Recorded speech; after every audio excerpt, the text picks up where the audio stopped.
Eluru corporation 50 ఉంటే 47 YCP, టీడీపీకి 3. నెల్లూరు కార్పొరేషన్లో వైఎస్ఆర్సీపీకి 54 ఉంటే 54కి 54, టీడీపీకి 0. హిందూపురం మున్సిపాలిటీ సిగ్గుండాల, మన చంద్రబాబు నాయుడు బాగుమడదు అక్కడ, దాన్ని ఏదో గొప్పగా సాధించినట్టుగా చూపిస్తున్నారు. 38 స్థానాలకు ప్రజలు 29 స్థానాలు వైసీపీకి ఓటు వేసి కార్పొరేటర్లుగా ఎన్నుకుంటే తెలుగుదేశం పార్టీకి వచ్చింది 6. కానీ ఈరోజు వాళ్ళు చైర్మన్గా వాళ్ళ మనిషిని ఎన్నుకున్నారని చెప్పి డిక్లేర్ చేసుకుంటా ఉన్నారు. పాలకొండ నగర పంచాయతీ 20 ఉంటే 17 వైసీపీకి, టీడీపీకి 3. ఆడ ఎన్నిక జరగదు, ఎందుకనంటే వైసీపీ వాళ్ళకు మెజారిటీ ఉంది, వాళ్ళు తెలుగుదేశం వాళ్ళు కిడ్నాపులు చేయలేకపోయినారు, ప్రలోభ పెట్టలేకపోయినారు, కాబట్టి ఎలక్షన్ పోస్ట్పోన్, కోరం లేదని. తుని మున్సిపాలిటీ 30కి 30 వైసీపీని, తెలుగుదేశం పార్టీకి 0. ఆడ ఎన్నిక పోస్ట్పోన్. ఎందుకు పోస్ట్పోన్మెంటో నాకే తెలియదు. లా అండ్ ఆర్డర్ సిచ్యువేషన్ అంటే అందుకని పోస్ట్పోన్ అంట. ఒక్క స్థానం కూడా నువ్వు గెలవలే, నువ్వు ఏ రకంగా పార్టీలో నువ్వు వైస్ ప్రెసిడెంట్ కానీ ప్రెసిడెంట్ కానీ ఎట్లా చైర్మన్గా ఎట్లా తీసుకుంటావో నాకే తెలియదు.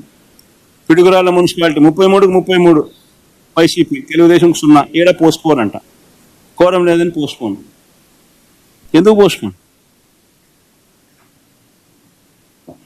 నూజివీడు 32కి 25 వైసీపీ, 7 మాత్రమే టీడీపీ. దీన్ని కూడా పరిస్థితి ఇదే. బుచ్చిరెడ్డిపాలెం 20కి 18 వైసీపీ, 2 టీడీపీ.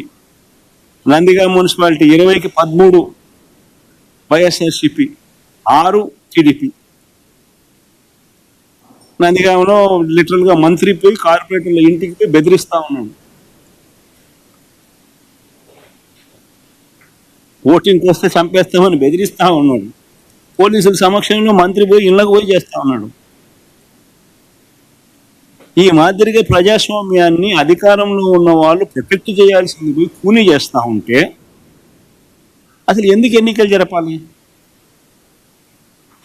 మీరే డిక్లేర్ చేసేసుకోండి, రాదు మున్సిపల్ చైర్మన్లు మీరే అని చెప్పి డిక్లేర్ చేసేసుకోండి, అయిపోయింది కదా, సులభం కదా. ఇదే మేము అధికారంలో ఉన్నప్పుడు ఒక చిన్న ఘటన చెప్తాం.